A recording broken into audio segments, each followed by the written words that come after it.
Jika kebencian terhadap seseorang sudah lebih menguasaimu daripada akal sehatmu, maka apapun yang baik dari orang itu tidak akan kamu akui.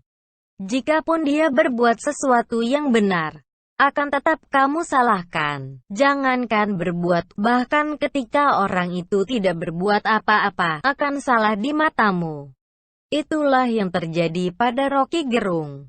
Bagi dia tidak ada yang baik datang dari Jokowi. Tidak ada sama sekali. Bukan saja soal kebijakan yang diambil Jokowi, melainkan apapun.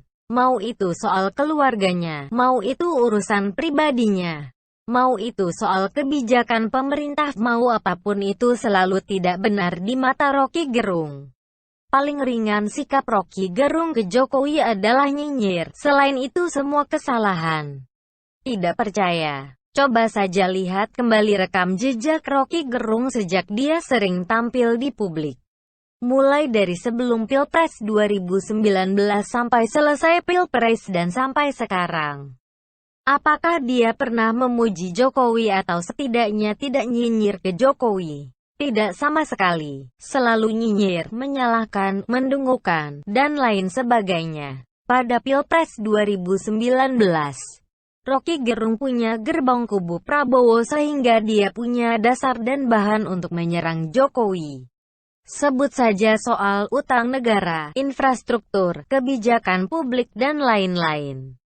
Itu memang momentumnya saling menyerang satu dengan yang lain. Itu sih masih masuk akal. Ada momentum dan ada bahan. Tetapi justru mengherankan, setelah Pilpres 2019, mulut Roky Gerung tidak pernah berhenti menghantam Jokowi. Walau memang hantamannya tidak berpengaruh apa-apa, tetapi cukup mengganggu telinga. Sekarang dia akan berpihak dan membela siapa saja yang berseberangan dengan Jokowi. Lagi-lagi, apapun persoalan orang yang berlawanan dengan pemerintah, entah itu benar atau tidak, maka akan didukung Roky Gerung. Apapun persoalan di negeri ini entah berkaitan dengan pemerintah atau tidak, tetap yang salah adalah Jokowi. Kita sebut saja pembatalan diskusi tentang Papua di UI dan diskusi tentang pemakzulan presiden di UGM. Roky Gerung secara jelas menuding istana membungkam diskusi akademis dan kritik terhadap pemerintah.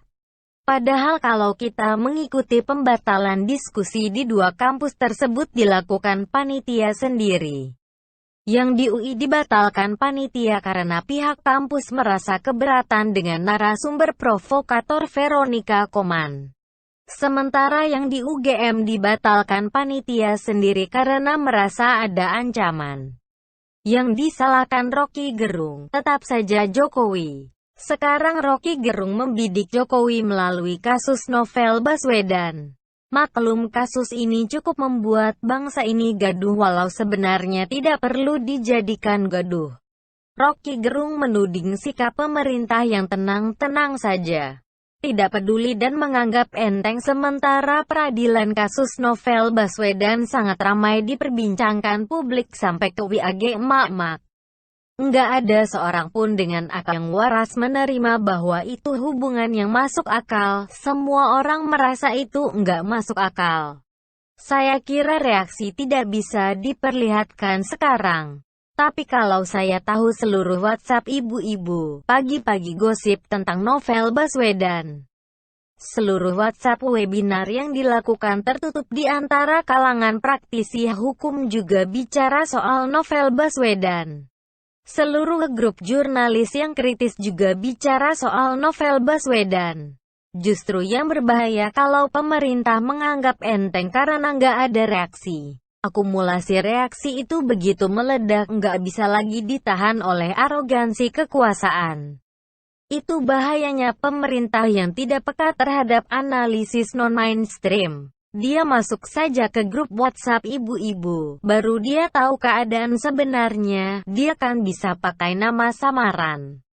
Supaya presiden dapat informasi yang betul-betul sehangat yang dia inginkan, bukan informasi yang udah dibekukan, diedit. Gorong-gorong yang paling berguna saat ini adalah grup WhatsApp ibu-ibu. Dia meminta Jokowi masuk ke WAG ibu-ibu untuk mengetahui situasi real karena di sanalah akan tampak situasi sekarang di mana reaksi publik terhadap kasus. Entah ini usulan masuk akal atau komentar paling bodoh yang pernah saya dengar.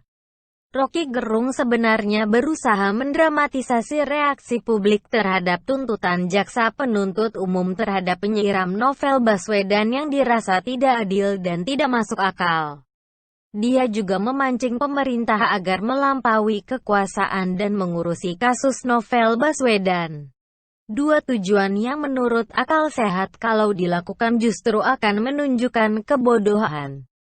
Banyak pihak memang merasa tuntutan jaksa itu tidak masuk akal. Tetapi jaksa punya argumentasi hukum tersendiri kenapa dia menuntut hanya 1 tahun.